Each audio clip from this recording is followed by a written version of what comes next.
Cassie, thanks for joining us here at the Buffalo Tribune. We're very excited to talk to you this evening. So thanks for coming on. Happy to be here. Awesome. So first off, I guess just give us an update on where you're at in your court case and what's going on there. Right now, we've put in some new steps to try and get us angled to where we need to be. We need to prove that this was an unjust OIC, that it's not legal, and that it doesn't coincide with the Canadian Constitution. So we've done every step that we need to get to that place, and now we're just waiting on court dates. Very confident in Soloman Friedman, though. Nice, nice. And so maybe just give us a bit of a background about who you are and how you kind of got involved in this case. What do you do for work? That sort of thing. For sure. So my husband, Dave, and I own K.K.S Tactical Supplies, which is a retail store in Prince George, British Columbia. We started with binary targets in 2015 as a home-based business, and then we started to expand. We started with airsoft stuff and firearms. We're both shooters and hunters, my husband and I, and we try to incorporate our family into those sports as much as possible. We've got 5 children between the ages of 5 and 15. So we found that tactical firearms were the best choice for our family because they were adjustable. So it's kind of where KKS went because we knew that it worked for our family. So we specialized in the AR platforms and anything with the adjustable stocks, really. Right. So when we opened the storefront in June of 2019, we really invested heavily in those types of firearms because we wanted to make sure that we could support other families like ours and the shooting community in Prince George to have access to these types of firearms.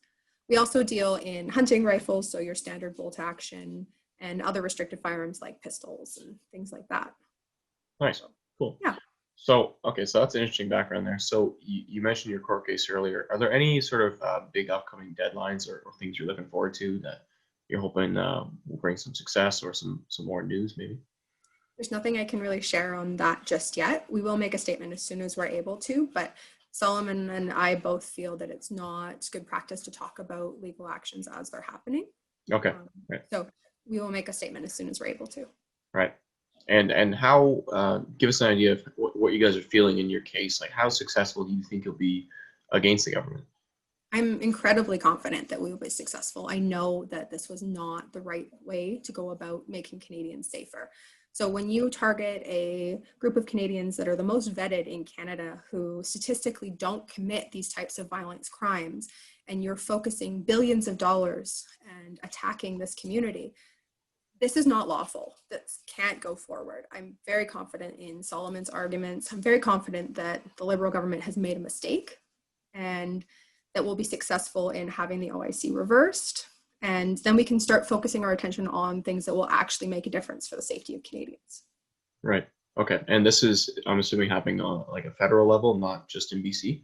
Yeah, this is happening on a federal level. Okay. For myself, when we chose to challenge this OIC, it wasn't just about the firearms that we lost personally or as a business. It was about our rights as Canadians, right? When Right. you look at Canadians' rights being diminished by the stroke of a pen without a conversation, without lawful process, that's a really scary idea and something I'm not comfortable with having children and being a Canadian. I want to make sure that the rights of all Canadians are heard, not just mine and my family's. For sure.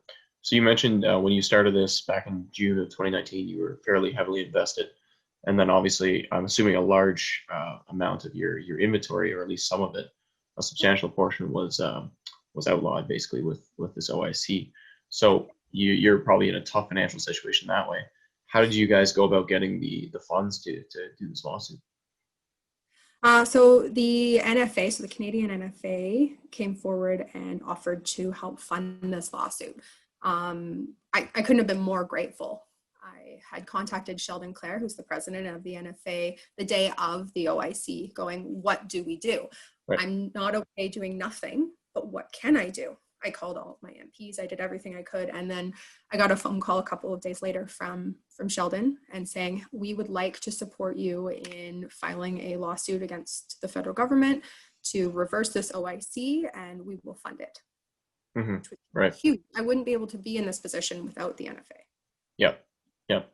And so I guess maybe just I didn't give you this question before, but I'm wondering if you have any message for those people. Like a lot of our viewers are obviously, and whatever, readers will agree with what you're saying, but I'm curious if you have anything to say for folks who are see this as a good decision from liberals and are like, oh, this will improve safety, and these kind of guns should be sold in Canada. What would you say to those type of folks to change their mind? I would question them to look into what was prohibited on May 1st. A lot of people are under the misconception that the firearms that were prohibited May 1st were fully automatic weapons that were military grade, and that's not the case. A good chunk of these firearms are semi-automatic firearms that were used by ranchers and hunters and sport shooters in Canada who did so very responsibly.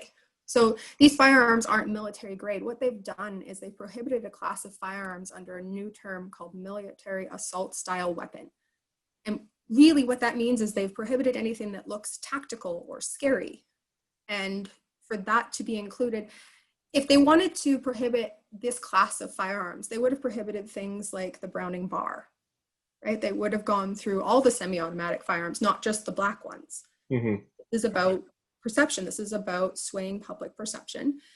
If you want to make Canadians safer, there are so many other ways that we could invest this billions of dollars that this is going to cost us as taxpayers. We could invest in border security. We could invest in poverty and in mental health. We could invest in preventing gang violence in city centers like Toronto, where they're seeing these prolific crimes, where I couldn't hold that against any mother to want to keep their children safe.